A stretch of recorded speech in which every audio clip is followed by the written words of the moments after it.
BNP chairperson ও সাবেক প্রধানমন্ত্রী খালেদা জিয়ার শারীরিক অবস্থার উপর নির্ভর করছে তাকে লন্ডনে নেওয়ার সিদ্ধান্ত। চিকিৎসায় গঠিত মেডিকেল বোর্ড সবুজ সংকেত দিলেই দেশে আসবে এয়ার অ্যাম্বুলেন্স। গত ১৩ দিন ধরে রাজধানীর এভার কেয়ার হাসপাতালে ভর্তি আছেন খালেদা জিয়া। দেশি বিদেশি চিকিৎসকদের সমন্বয়ে গঠিত মেডিকেল বোর্ড তার শারীরিক অবস্থা পর্যবেক্ষণ করছেন।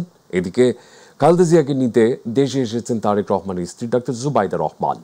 শুক্রবার ২ দফায় খালেদা জিয়াকে দেখতে হাসপাতালে যান তিনি, কথা বলেন চিকিৎসকদের সঙ্গে। খালেদা জিয়াকে লন্ডনে নিতে কাতারের আমিরের পক্ষ থেকে একটি বিশেষ এয়ার অ্যাম্বুলেন্স পাঠানোর কথা ছিল ঢাকায়, তবে কারিগরি রক্ষণাবেক্ষণের কারণে সেটি পাঠানোর ক্ষেত্রে জটিলতা তৈরি হয়। বিকল্প হিসেবে কাতার সরকার জার্মানির একটি প্রতিষ্ঠানের এয়ার অ্যাম্বুলেন্স ঢাকায় পাঠাচ্ছে। এটি জর্জিয়ার তিবলিসি থেকে ঢাকায় আসবে বলে জানা গেছে। দর্শক, এই মুহূর্তে আপনাদেরকে সরাসরি নিয়ে যেতে চাই এভার কেয়ার হাসপাতালে, যেখানে অবস্থান করছেন সহকর্মী মিফতা গালিব। গালিব, বেগম খালেদা জিয়া তো ১৩ দিন ধরে চিকিৎসায় আছেন এভার কেয়ার হাসপাতালে। সর্বশেষ কি তথ্য আছে আপনার কাছে? মেহেদি, আপনি যেমনটি জানেন যে আপনি বলছিলেন আসলে যে বেগম খালেদা জিয়ার আসলে শারীরিক অবস্থার আসলে কন্ডিশন খারাপ হলেও মূলত মেডিকেল বোর্ডের গ্রিন সিগন্যালের কারণে মূলত তার লন্ডন যাত্রা আসলে এখন পর্যন্ত হচ্ছে না। তো মেডিকেল বোর্ড যখনই সিদ্ধান্ত দিবে লন্ডন যাওয়ার বিষয়ে, তখনই আসলে মূলত খালেদা জিয়াকে বহন করা কাতারের আমিরের দেয়া যে এয়ার অ্যাম্বুলেন্স, সেটি এসে বাংলাদেশে পৌঁছানোর বিষয়ে কিছুক্ষণ আগে নিশ্চিত করেছে বিএনপি স্থায়ী কমিটির সদস্য আমির খসরু মাহমুদ চৌধুরী। তো মূলত আসলে গত ২৩ নভেম্বর থেকে মূলত বিএনপি চেয়ারপারসন এবং ৩ বারের প্রধানমন্ত্রী বেগম খালেদা জিয়া ফুসফুস, হৃদরোগ এবং ডায়াবেটিস সহ বেশ কয়েকটি শারীরিক জটিলতা নিয়ে মূলত রাজধানী এভার কেয়ার হাসপাতালে ভর্তি হয়েছে। তো তারপর থেকে আসলে দেশবাসী জানতে যাচ্ছে যে তার শারীরিক অবস্থা সম্পর্কে রীতিমতো আসলে তারা প্রতীক্ষা করছে। তো গতকাল সর্বশেষ আসলে তার খালেদা জিয়ার পুত্রবধূ ডাক্তার জুবাইদা রহমান গতকালই দেশে এসে ২ বারই আসলে মেডিকেল বোর্ডের সাথে বসেছেন এবং তিনি জানার চেষ্টা করছেন এবং পর্যবেক্ষণ করার চেষ্টা করছেন যে আসলে খালেদা জিয়ার শারীরিক কন্ডিশন কেমন। তো খালেদা জিয়ার যেহেতু এয়ার অ্যাম্বুলেন্সে করে লন্ডনে যেতে প্রায় ১৩ ঘন্টার একটি জার্নি, সেই জার্নি খালেদা জিয়া আসলে সেই জার্নিটা কতটুকু করতে পারবে, সেইটা তার শরীরকে আসলে সাপোর্ট করে কিনা, সেজন্য মূলত তাকে নেওয়ার বিষয়ে এখন পর্যন্ত সিদ্ধান্তে আসা যায়নি। তো আমরা জেনেছি যে মোটামুটি ২-১ দিনের মাঝে হওয়ার সম্ভাবনা হয়তো থাকছে না, সেটা ৯-১০ তারিখের পরে হয়তো এয়ার অ্যাম্বুলেন্স আসার বিষয়ে সিদ্ধান্ত হয়েছে। তো আমরা মেহেদি আরেকটু জানাতে চাই যে আজকে সন্ধ্যা নাগাদ চীনা যুক্তরাজ্য সহ মেডিকেল বোর্ডের যে সদস্যরা তারা আজকে ডাক্তার জুবাইদা রহমানের সাথে তারা আসলে মূলত বসবেন। বিশেষ করে চীনা এবং যুক্তরাজ্যের যে চিকিৎসক দল, সেই চিকিৎসক দলের নেতৃত্ব দিচ্ছে রিচার্ড ওয়েলের নেতৃত্বে সেই চিকিৎসক দল মূলত ডাক্তার জুবাইদা রহমানের সাথে বৈঠক করার কথা রয়েছে সন্ধ্যা অথবা রাতের দিকে। তখনই আমরা মূলত জানতে পারবো যে মূলত বেগম খালেদা জিয়াকে আসলে লন্ডন কবে যাওয়া হবে এবং তাকে উন্নত চিকিৎসার জন্য আসলে দেশ ত্যাগ কবে করতে হবে। তো মেহেদি, এই ছিল আসলে এভার কেয়ার হসপিটাল থেকে সর্বশেষ অবস্থা। মেহেদি গালিব, আপনাকে ধন্যবাদ। আমাদের পক্ষ থেকেও দোয়া ও শুভকামনা তার শারীরিক সুস্থতার জন্য। এদিকে তারেক রহমান দেশে ফিরবেন এবং তার নেতৃত্বে বিএনপি নির্বাচনে অংশ নেবে। দুপুরে রাজধানীর বনানীর একটি হোটেলে অনুষ্ঠিত এক অনুষ্ঠানে সাংবাদিকদের সাথে মত বিনিময়কালে এমনটি জানিয়েছেন বিএনপি স্থায়ী কমিটির সদস্য আমির খসরু মাহমুদ চৌধুরী। তিনি বলেন, ডাক্তার জুবাইদা রহমান রাজনীতিতে আসবেন কিনা তা তার ব্যক্তিগত সিদ্ধান্ত। আমরা জানি তারেক রহমান সাহেব আসবেন, সহসা দেশে ফিরবেন।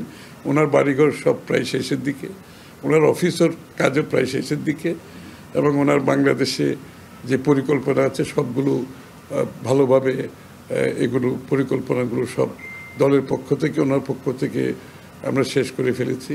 সুতরাং উনি যে কোনো সময় বাংলাদেশে আসবেন। আর যারা গুঞ্জন করছেন তাদেরকে গুঞ্জন করতে দেন, অসুবিধা নেই। গুঞ্জনেরও তো কিছু লোক লাগে। বাংলাদেশ শক্তিশালী গণতান্ত্রিক রাষ্ট্রের রূপান্তরের সন্ধিক্ষণে দাঁড়িয়ে আছে। এই সপ্তাহের মধ্যেই নির্বাচনী তফসিল ঘোষণা হতে পারে বলে জানিয়েছেন বিএনপি স্থায়ী কমিটির সদস্য সালাউদ্দিন আহমদ। কক্সবাজারের চকরিয়ার ইসলামনগরে কক্সবাজার ১ আসনে পথসভায় তিনি কথা বলেন। সালাউদ্দিন আহমদ বলেন, গণতন্ত্রের মুখোশে শেখ হাসিনা দেশে একদলীয় শাসন ব্যবস্থা কায়েম করেছিল, মানুষের ভোটাধিকার হরণ করেছিল, মানুষ রক্ত দিয়ে তাকে বিতাড়িত করেছে। এই নির্বাচন শুধু সরকার গঠন নয়, সারা বিশ্বে স্বীকৃত প্রশংসিত নির্বাচন হবে বলে মন্তব্য করেন বিএনপির এই নেতা। শেখ হাসিনা বাংলাদেশের অস্তিত্বে কখনো বিশ্বাস করেনি, মনে প্রাণে কখনো তিনি বাংলাদেশে অবস্থানই করেনি, বাংলাদেশের মানুষের কখনো সেবা করেনি। তারা শুধু সেবাদাস হিসাবে এবং একটি পার্শ্ববর্তী দেশের সেবাদাস হিসাবে বাংলাদেশে তারা ক্ষমতায় অধিষ্ঠিত ছিল এই দেশের সম্পদ পাচার করার জন্য। সিলেটের আলিয়া মাদ্রাসা মাঠে ইসলামী ও সমমনা ৮ দলের বিভাগীয় মহাসমাবেশ চলছে। সকাল থেকেই জমায়েত হতে শুরু করে নেতাকর্মীরা। গণভোট ও ৫ দফা দাবি নিয়ে আয়োজিত সমাবেশে যোগ দিয়েছেন জামায়াতে ইসলামের আমির ডাক্তার শফিকুর রহমান, ইসলামী আন্দোলনের আমির পীর সাহেব চরমোনাই এবং খেলাফত মজলিসের আমির মাওলানা মামুনুল হক সহ ৮ দলের নেতারা। সমাবেশ ঘিরে সিলেট মেট্রোপলিটন পুলিশ নিয়েছে কঠোর নিরাপত্তা ব্যবস্থা, ট্রাফিক নিয়ন্ত্রণে জোরদার করা হয়েছে। দুপুর 12টায় শুরু হয় মূল কার্যক্রম, বিকেল পর্যন্ত চলবে এই মহাসমাবেশ। পররাষ্ট্র উপদেষ্টা তৌহিদ হোসেন বলেছেন, সামনে অত্যন্ত একটা বড় পরীক্ষা আছে, আর তা হচ্ছে নির্বাচন। সেক্ষেত্রে আইন শৃঙ্খলাটা খুব গুরুত্বপূর্ণ। রংপুরে জেলা প্রশাসকের সম্মেলন কক্ষে সরকারি কর্মকর্তাদের সাথে মত বিনিময় সভা শেষে তিনি কথা বলেন। উপদেষ্টা আরও বলেন, অন্তর্বর্তী সরকার আশা করে একটি সুষ্ঠু নির্বাচনের মাধ্যমে একটা সরকার গঠন হবে এবং দায়িত্ব তাদের বুঝিয়ে দিতে পারবে এই সরকার।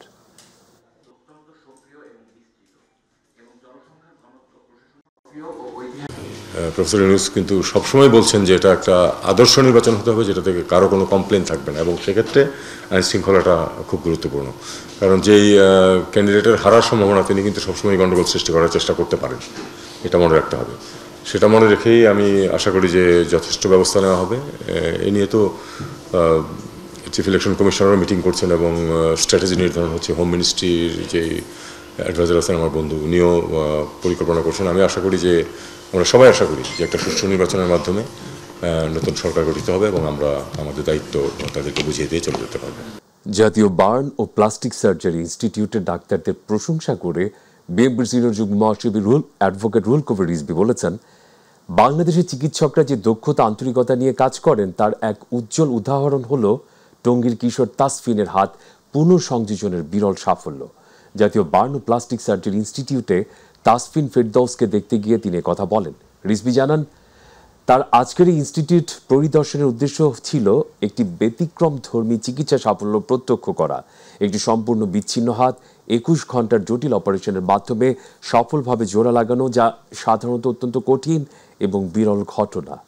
চিকিৎসা বিজ্ঞানের যতগুলো শাখা আছে, প্রত্যেকটি শাখায় আমাদের বাংলাদেশের সারা চিকিৎসকরা সিনসিয়ারলি কাজ করলে এখান থেকে হাজার হাজার মানুষ পার্শ্ববর্তী দেশ বা বিদেশে যায়, সে যাওয়ার আর প্রয়োজন হতো না। কারণ আমাদের চিকিৎসকবৃন্দ তারা মেধায়, মননে এবং কাজে অসাধারণ তাদের দক্ষতা রয়েছে। বাকশালী মুজিববাদী, শাহবাগী ও 14 দলের বিচারের দাবিতে গণসমাবেশ করছে গণ অভ্যুত্থানের স্পিরিট ধারণ করা ঐক্যবদ্ধ প্ল্যাটফর্ম। জুলাই ঐক্যের সহযোগী দুই সংগঠন মঞ্চ 24 ও জাগ্রত জুলাই।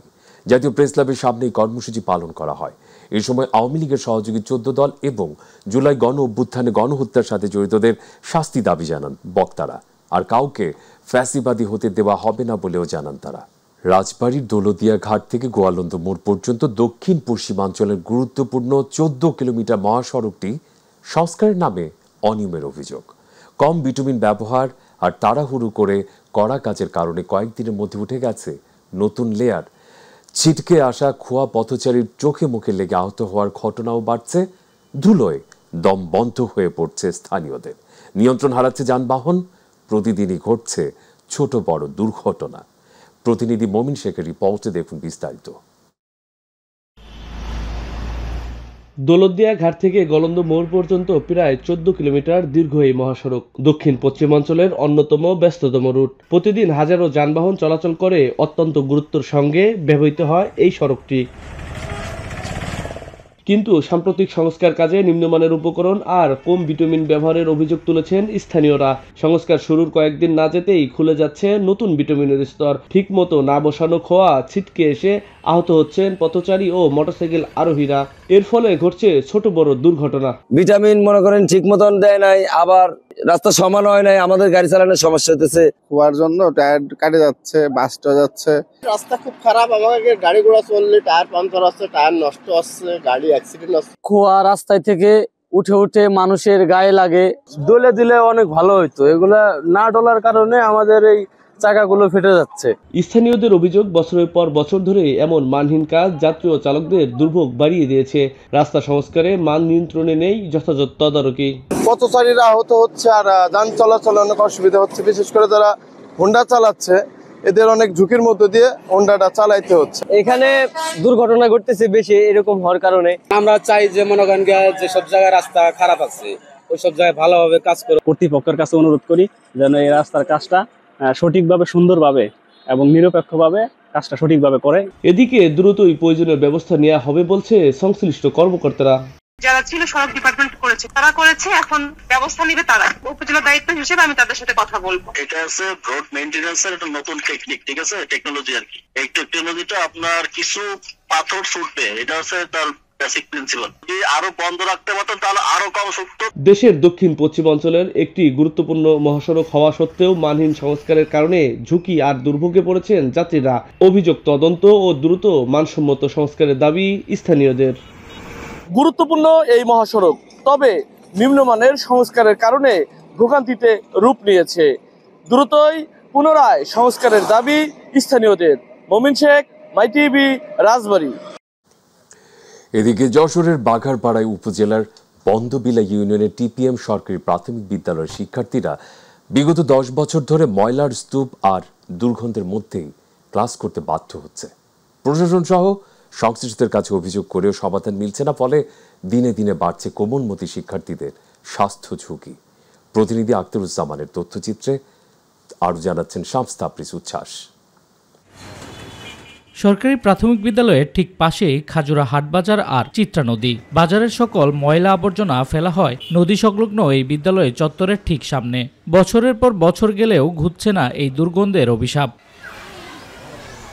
এই বিদ্যালয়ে বর্তমানে প্রায় 400 শিক্ষার্থী। অনেকে পরিবেশগত দূষণ আর দুর্গন্ধ সহ্য করতে না পেরে অন্য স্কুলে চলে গেছেন। প্রতিদিন ক্লাস চলাকালে শ্বাসকষ্টজনিত সমস্যায় অসুস্থ হয়ে পড়ে শিক্ষার্থীরা। এসব ময়লা আবর্জনার জন্য আমরা দুর্গন্ধ পাই। ময়লাতে আমাদের শ্বাস নিতে কষ্ট হয়। এখানে আগুন ধরিয়ে ময়লা পুড়িয়ে দেওয়া হয়, তখন এ থেকে যে ধোঁয়া সৃষ্টি হয় সেসব ধোঁয়া আমাদের আরও শ্বাসকষ্টে কষ্ট দেয়, অনেকে আবার অজ্ঞান হয়ে যায়। পাশে খাজুরা বালিকা মাধ্যমিক বিদ্যালয়ের শিক্ষার্থীরাও একই দুর্গন্ধের শিকার। স্থানীয়দের অভিযোগ, দুইটি বিদ্যালয়ের কয়েকশো ছেলে মেয়ে আজ দীর্ঘদিন ধরে স্বাস্থ্যজনিত ঝুঁকিতে রয়েছে।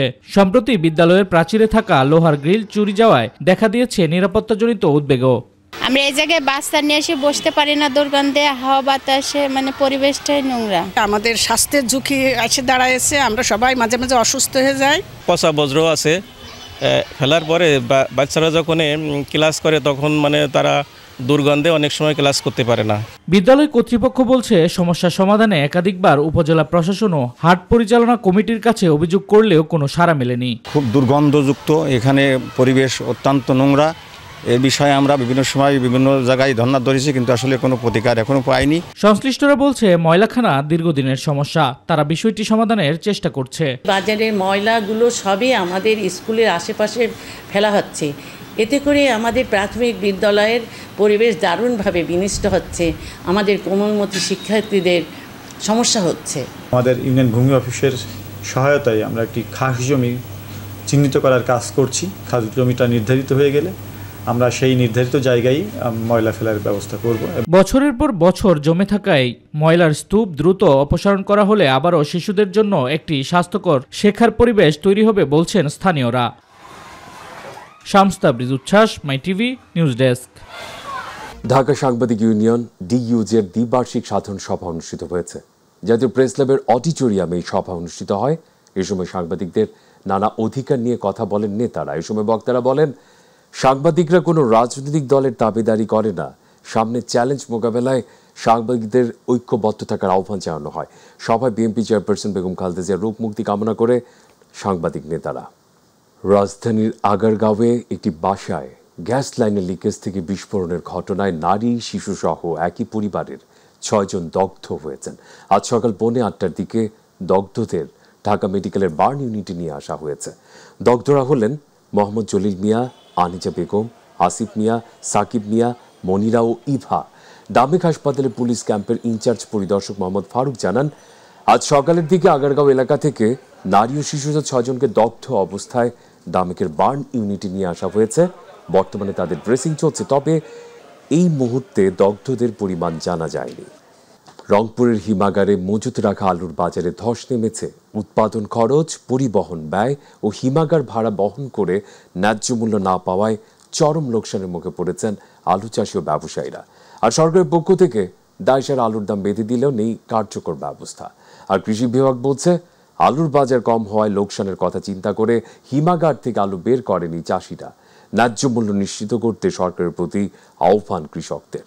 রংপুর থেকে মাহমুদুল হাসানের আরো তথ্য।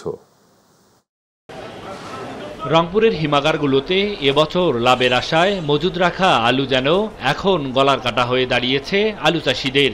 উৎপাদন ব্যয়ের চাপ সামাল দিতে না পেরে অনেকেই আর্থিক ক্ষতির মুখে আলু চাষি সহ ব্যবসায়ীরা। মৌসুমের শুরুতে ন্যায্য মূল্য পাওয়ার আশায় হিমাগারে পর্যাপ্ত আলু মজুত করেন কৃষকরা, কিন্তু বর্তমানে বাজারে আলুর চাহিদা কম থাকায় কাঙ্ক্ষিত দাম নেই। যে দামে আলু বিক্রি হচ্ছে তাতে খরচই উঠছে না, বরং উল্টো বাড়ছে ক্ষতির পরিমাণ। আমাদের তো পুঁজি নেই, মানে ক্যাশটা হারিয়ে ফেলে দিছে।